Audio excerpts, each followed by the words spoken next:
हाँ, तो ये मैथ जो है, good morning all of you. तो ये मैथ है एक्सरसाइज 3.3 का क्लास 10th का। किसका? क्लास 10th का। क्लास 10th का। ठीक, देखिए इससे पहले भी कुछ मैथ हम बताए थे, प्रतिस्थापन विधि बताए थे। ठीक है, तो आज हम इस मैथ को विलोपन विधि से बनाएंगे। क्यों विलोपन विधि से बनाएंगे? क्योंकि यहाँ कोई जो है विधि नहीं कहा है। कोई विधि कहा है? नहीं कहा है। तो हम किसी भी विधि का प्रयोग कर सकते हैं। समीकरण का हल जो है 4 विधि से होता है: प्रतिस्थापन, विलोपन, व्रजगुणन और ग्राफीय विधि। ठीक है, तो हम किसका प्रयोग करेंगे? विलोपन का। क्यों? प्रतिस्थापन सीख लिए हैं, विलोपन हम लोग नहीं सीखे हैं, तो विलोपन का सीखने का प्रयास करेंगे। कैसे होता है विलोपन? देखिए 2x + 3y = 11 और 2x - 4y बराबर -24 को हल कीजिए और इसमें m का वह मान ज्ञात करें जिसके लिए y = mx + 3 हो। ये दिया हुआ। इसमें देखिए मैथ क्या कह रहा, m का मान निकालने का था। किसका मान निकालने का था? m का मान निकालने का था कि m का मान क्या होगा। समीकरण को दिया हुआ, ये भी समीकरण दिया हुआ। तो पहले हम क्या करेंगे, x और y का मान निकालेंगे, उसका मान इस पे रख देंगे, m का मान ऑटोमेटिक हमको प्राप्त हो जाएगा, है ना। पहला फर्स्ट समीकरण क्या है? 2x + 3y = 11। उसके बाद क्या है? 2x - 4y 2x - 4y = -24। ठीक है, इसको हम समीकरण क्या मान गए? फर्स्ट मान लेंगे। इसको समीकरण देखिए प्रतिस्थापन में हम क्या करते थे? y का मान निकालते थे। पहला समीकरण फर्स्ट मानते, दूसरा में y का मान निकाल कर उसका मान उस पर रखते। लेकिन इसमें वैसा नहीं करना। इसमें क्या करना है? इसका गुणन उसमें और उसका गुणन इसमें, यानी कोई एक को संतुलित करना पड़ता। या x को संतुलित कीजिए या तो y को संतुलित कीजिए। यहाँ देखिएगा एक तरफ से हिसाब बना हुआ है, क्योंकि 2x यहाँ पे 2x यहाँ भी है, x हमको संतुलित है। अगर यहाँ अगर हम जो है इसको संतुलित नहीं भी करेंगे तो भी ये मैथ बनेगा, ऐसे भी बन जाए। x या 2x है, जब ये संतुलित है तो देखिए समीकरण यहाँ देखिए, यहाँ दोनों का क्या है? दोनों में चिन्ह क्या? यहाँ भी प्लस है, यहाँ भी क्या है? प्लस है। प्लस का चिन्ह छिपा हुआ। तो विलोपन का एक रूल होता है, जब चिन्ह प्लस प्लस रहे, प्लस प्लस यानी चिन्ह समान हो, प्लस प्लस हो या माइनस माइनस, क्या लिखेंगे? घटाने पर। क्या लिखेंगे? घटाने पर। और घटाने पर चिन्ह बदलता है, चिन्ह बदलता है। यानी कि जब हम घटाते हैं, घटाने पर लिखेंगे तो चिन्ह को क्या करेंगे? परिवर्तन करेंगे, चिन्ह को बदलेंगे। ठीक है, उसके बाद माइनस कोमा प्लस रहे, प्लस कोमा माइनस रहे, तो अनेक चिन्ह असमान हो। जब प्लस माइनस नीचे देखिए, जैसे यहाँ अगर करते इसको लेके चलते y को, यहाँ प्लस माइनस था तो इसमें हम क्या लिखते? जोड़ने पर। क्या लिखते? जोड़ने पर। याद रखना, ये मतलब कि इसी को हम लिखा इसलिए दिए कि हमेशा के लिए याद रहेगा। इतना बात तो ऐसे आप याद रख सकते हैं, फिर भी लिखा दिए, कभी भूल जाए तो आप देख सकते हैं कॉपी पलटा के, है ना। जोड़ने पर क्या होता है? चिन्ह नहीं बदलता है।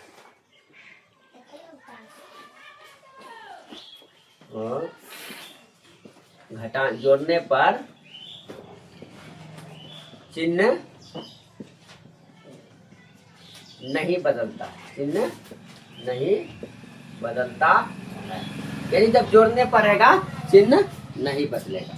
आप देखिए यहाँ तो हम इसको तो सॉल्व नहीं कर रहे हैं, हम कर रहे हैं कि इसको x को, और x को लेके चल रहे, यहाँ दोनों का चिन्ह देखेंगे। इसका चिन्ह तो हमको देखना नहीं है, ये दोनों चिन्ह देखेंगे तो क्या है? x है तो क्या है? यानी कि यहाँ प्लस प्लस है, तो प्लस प्लस है तो क्या बोले थे? प्लस प्लस क्या करना है? घटाने पर। तो क्या लिखेंगे? समीकरण फर्स्ट को समीकरण सेकंड में घटाने पर। क्या कीजिए? यहाँ लिखे 2x + 3y = 11। 2x minus 4y बराबर माइनस 24। घटाने पर यहाँ माइनस दीजिए, यहाँ प्लस दीजिए, यहाँ प्लस दीजिए, यहाँ क्या दीजिए, प्लस दीजिए। ठीक है, ये प्लस माइनस कट गया, दोनों बराबर। प्लस प्लस प्लस 4 3 7y बराबर प्लस प्लस प्लस। अब एक चीज याद रखिएगा, जब ये चिन्ह पहले हम एक बार और बताए हैं आपको, ये चिन्ह जब यहाँ माइनस है, यहाँ अगर प्लस देते तो ये चिन्ह का मान्य समाप्त हो जाता है, इसका मान्य नहीं लिया जाएगा, यानी इसका वैल्यू यहाँ समाप्त हो गया। यहाँ मानिए कि यहाँ प्लस आ गया। ठीक है, चिन्ह जब भी बदला जाएगा। यही चीज अगर हम इसमें क्रिया करते मेहनत कटा देते तो फिर जैसे का तैसे वैसे ही क्रिया करते, लेकिन नहीं, हम इसका कर रहे हैं, इसमें क्या करेगा, इसमें करते थोड़ा ज्यादा मेहनत होता है, इसका गुना इसमें जाता है, इसका गुना, इसको संतुलित करना पड़ता है। तो संतुलित जब हम देख रहे हैं कि एक समान मिल रहा है तो हम वो नहीं करेंगे, शॉर्ट लेके ही चले। तो 7x फिर यहाँ प्लस दोनों जुड़ जाएगा, 4x 5 2 1 3 कितना हुआ, क्योंकि यहाँ माइनस के जगह यहाँ प्लस आ गया, दोनों जोड़ दिए, 24 और 11 जोड़े कितना हुआ 35। क्या 7 से 35 कटेगा? ये गुना उधर भाग में नहीं न कटेगा। हाँ कटेगा। कितना बार में कटेगा? 5 बार में। तब यहाँ से काट सकते हैं, 7 5 35। इसलिए y बराबर क्या हो जाएगा 5, क्या हो जाएगा 5, यानी कि y बराबर 5 इसका आंसर है। अब हम इसका मान क्या करेंगे, समीकरण फर्स्ट में रख देंगे, लिखेंगे समीकरण फर्स्ट में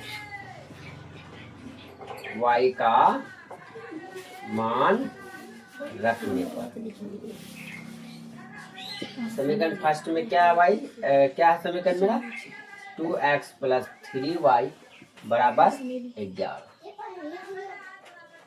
2x प्लस 3y 3 गुना 5 बराबर 11। 2x 3 5 15 बराबर 11। ठीक है, दिख रहा है? हाँ। 2x प्लस 15y बराबर 11, प्लस में उधर माइनस में 2x बराबर 11 माइनस 15। ठीक है, 2x समझ रहे हैं? यहाँ देखिए, यहाँ y का मान बैठा है, 3y था तो y के जगह कितना बैठा है, 5 बैठा है। यहाँ कौन सी चिन्ह छिपा हुआ, y का, गुना का। किस चीज का चिन्ह छिपा हुआ, गुना का। देखिए, हमेशा याद रखिएगा, जब ऐसा कुछ भी लिखा रहे, हम कई बार बताए 3y या 5y या 6y या 7a या 8b, कुछ भी लिखा हुआ रहे, अगर इधर पूछेंगे तो प्लस का, इधर पूछेंगे कौन सी का, इधर ध्यान दे, लिखिए मत, इधर पूछे तो कौन सा चिन्ह, प्लस का। और अगर बीच में पूछेंगे तो कौन सी का, गुना का। कौन सी का, गुना का। यहाँ गुना चिन्ह छिपा हुआ, ये हमेशा पूरा माइंड में सेट कर लीजिए। बीच में पूछे तो गुना, साइड में पूछे तो प्लस का। ये दो चिन्ह जो है छिपा हुआ रहता है।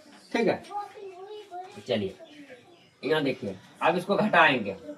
15 में 11 जाएगा, 11 में 15 जाएगा, कितना बचेगा, 4 ना, 4 बचेगा। क्या प्लस में या माइनस में, बोलिए जल्दी बोलिए। प्लस में, माइनस में। प्लस में कहा जाएगा, किसका चिन्ह बड़ा है, -15, यानी कि तुम्हारे पास 15 रुपया क्या है, कर्ज है, तुम 11 रुपया उसको अदा कर रहे हो, पे कर रहे हो, तो क्या 4 रुपया तो रह ही गया जी, इसलिए ये माइनस में आएगा। हमेशा याद रखिए, जिसका चिन्ह बड़ा है उसमें आंसर लिखना है। किसका चिन्ह, माइनस का चिन्ह बड़ा है, माइनस बड़ा है, प्लस छोटा है, घटेगा, लेकिन चिन्ह जिसका बड़ा रहेगा उसका चिन्ह होगा, इसलिए -4 हुआ। अब देखो, ये 2 से कटेगा, यहाँ गुना में उधर क्या होगा, भाग में। तो हम इसको डायरेक्ट कटा सकते हैं ना, कटा सकते हैं। 2 एकम 2, 2 दूनी 4, इसलिए x का मान कितना हो गया, -2। x का मान -2। समझ गया, कोई दिक्कत, कोई दिक्कत नहीं होना चाहिए। तो x का मान -2 हो गया। अब हमको देखिए मैथ क्या करा, फिर से हम एक बार मैथ पढ़ेंगे कि इतना समीकरण 2x प्लस 3y बराबर 11 और 2x प्लस माइनस 4y बराबर -24 को हल कीजिए और इसमें m का वह मान ज्ञात कीजिए जिसके लिए y mx प्लस 3 हो। यानी कि कह रहा है कि हमको m का मान निकालने के लिए x का y का तो मान निकाल लिए, m का मान भी निकालिए। m का मान हमको प्राप्त करना, m का मान कैसे प्राप्त करें वो बताना। तो हमको समीकरण भी उसके लिए दे दिया। अब हम यहाँ क्या लिखेंगे, प्रश्न। क्या लिखेंगे, प्रश्न। क्या दिया हुआ है, mx प्लस 3, ठीक है। तो y का मान जो है 5 और m यहाँ कौन सी चीज छुपा हुआ, पॉइंट, फिर पॉइंट बोलता है। अभी क्या बताया तुम, एक्स का, यहाँ क्या बताए थे हम, क्या एक्स गुना का, ना जल्दी कहा भूल जाते हैं। गुना का चिन्ह छिपा हुआ, किसका चिन्ह छिपा हुआ, गुना का चिन्ह छिपा हुआ। तो m गुना यहाँ x का मान कितना है, -2, यहाँ हम क्या बैठाएंगे, -2 प्लस यहाँ लिखेंगे 5 प्लस -2m होगा ना। 2 गुना m करेंगे क्या होगा, 2m होगा ना। 2 गुना m के 2m, माइनस का चिन्ह दिए, प्लस 3। आप देखिए ये प्लस में इधर माइनस में, या तो इसको ऐसे भी सीधा कर दीजिए। दिक्कत होता है 2m प्लस 3 बराबर m। क्या इधर लिखे, इधर जैसे हम जो है इधर से कान पकड़ेंगे, इधर से कान पकड़ेंगे, कान नहीं पकड़ेंगे जी, नाक तो नहीं पकड़ेंगे, बात तो वही हुआ। ठीक वही बात, इस चीज को हम इधर लिखे या इधर लिखे, बात वही है ना। तो आप क्या करेंगे, प्लस में उधर माइनस, 2m बराबर 5 -3, ठीक है। -2m बराबर 5 में 3 गया, कितना हुआ 2, या क्या लिखेंगे 2, है ना। 5 में 2 गया, 5 में 3 गया 2, क्या ये 2 कर सकता है ना। यहाँ क्या करेंगे, 2 2 कम 2 कट गया, 1 हुआ। तो यहाँ ये देखो, ये माइनस जब यहाँ है तो माइनस उधर चले जाएगा। कभी भी देखना कि कहीं भी अंक में माइनस होता है ना, इसलिए m बराबर क्या हो जाएगा, -1। तो ये m का मान कितना निकला, m1 निकला। आई होप इस मैथ को अच्छे तरीके से समझ गए होंगे, कोई दिक्कत नहीं है। ये तो क्या था, विलोपन विधि था, है ना। विलोपन विधि में जो क्या होता है कि अगर यहाँ अगर कोई समीकरण में किसी का मान अगर मिल रहा है तो आप अगर संतुलित है, दोनों समान है, तो आप जो है डायरेक्ट समीकरण फर्स्ट या सेकंड को घटा सकते हैं। घटाने का अगर घटा सकते, अगर प्लस में रहता तो आप जोड़ते हैं। सारे बात को मैंने तो बता चुका हूँ। अगर यही चीज अगर यहाँ 2x ना रहता, 3x रहता, तो हम इसको लेके चलते, y को लेके चलते, क्योंकि पहले x का मान निकलता। लेकिन नहीं, जब देख रहे हैं कि हम एक समीकरण संतुलित है, दोनों समीकरण x का मान संतुलित है, तो हम क्या करेंगे, हम पहले x y का ही मान निकाल लेंगे, क्योंकि हमको वो क्या होगा, थोड़ा बनाने में शॉर्ट होगा और जल्दी मैथ मेरा बन जाएगा। ठीक है, चलिए थैंक यू। तो आप जो है अपना कमेंट, अपना राय बताइएगा कि आपको समझाने का तरीका कैसा लगा और क्या समझ में आया नहीं आया। हो सकता है कुछ बात समझ में नहीं भी आया होगा, तो आप बता सकते हैं बेधरक। मैं आपको फिर पुनः दूसरी मैथ में जरूर आपको डाउट क्लियर कर दूंगा। ठीक, थैंक यू।